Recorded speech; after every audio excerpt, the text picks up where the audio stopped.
আজকে আমি রুই মাছের ঝাল বানাচ্ছি। এখানে মিডিয়াম পিস করে কাটা রুই মাছ আছে, যাতে নুন হলুদ মাখিয়ে নিচ্ছি। নুন হলুদ মাখানো রুই মাছটা এবার ফার্স্টে ভেজে নেব, তারপর সর্ষে দিয়ে ঝাল হবে।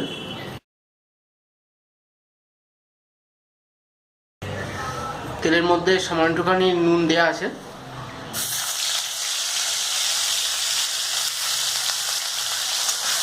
মাছটা ভাজা হচ্ছে, বোথ সাইড ভালো করে ভেজে নেওয়া হবে। আমাদের মাছগুলো প্রায় ভাজা হয়ে গেছে, আর ওইখানে বাকিটা আরও কত কিছু রয়েছে, তো মাছগুলো এবার তুলে নিচ্ছি।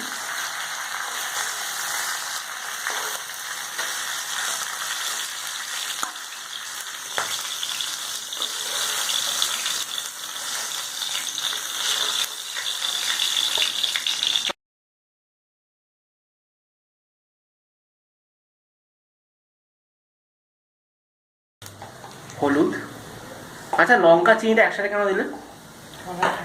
হ্যাঁ আচ্ছা, কালার হবে, ঠিক আছে। হলুদ, আবার একটু লঙ্কা দিল যাতে একটু লাল কালার হয়। এবার সামান্য একটুখানি জল দিল, দিয়ে একটা পাতলা গ্রেভি তৈরি করলো। ওই কিছু চালে কী কী দেওয়া হয় একটু জোরে বলো, যাতে শুনতে পাই সবাই। লঙ্কা, হলুদ, সর্ষে আর চিনি। সর্ষে বাটা। এবার সর্ষে বাটা দিচ্ছে, শিলে বাটা সর্ষেতে একটু জল মেশালো, মিশিয়ে পাতলা একটা পেস্ট বানিয়ে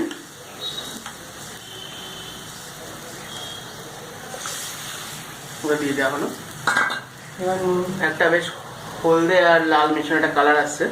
এবার এতে নুন দেওয়া হচ্ছে। কতটা নুন দেওয়া হলো এখানে? মোটামুটি এক চামচ বড় এক চামচ নুন দেওয়া হলো।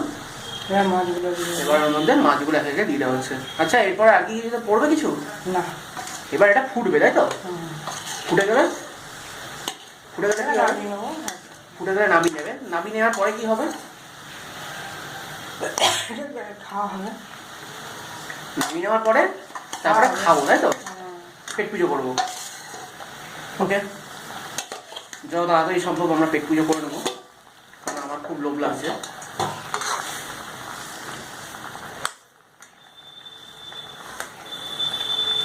মাছগুলো ভালো করে মিশিয়ে দিচ্ছে আমার আম্মা।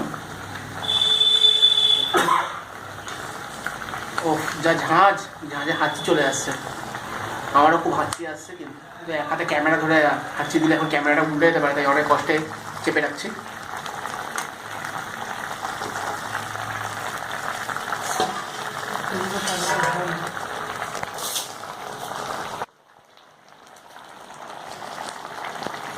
মাছটা রান্না হচ্ছে।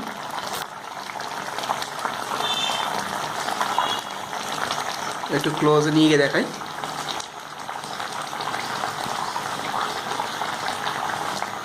বেশিক্ষণ না, এইভাবে 5 মিনিট থেকে 8 মিনিট হলেই এটা গাঢ় হয়ে যাবে, আর আমরা নামিয়ে নেবো।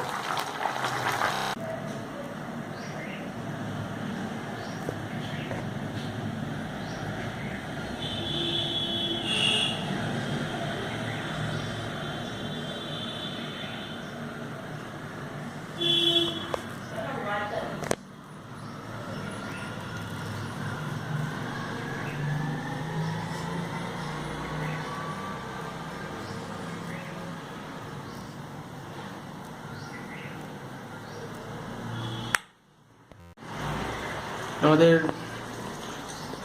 মাছ একদম রেডি হয়ে গেছে, সর্ষে দিয়ে রুই মাছের ঝাল। আশা করি আপনাদের সবার ভালো লেগেছে। মাছের সাথে সাথে আমার আম্মাকেও নিশ্চয়ই সবার ভালো লেগেছে। তো কেমন লাগলো এটা অবশ্যই কমেন্ট করে জানাবেন, আর আমার চ্যানেলটাকে অবশ্যই সাবস্ক্রাইব করবেন। আজকের মতো বিদায় নিচ্ছি, আবার ফিরে আসবো কোনো ভালো চটপটা রেসিপি নিয়ে। বাই।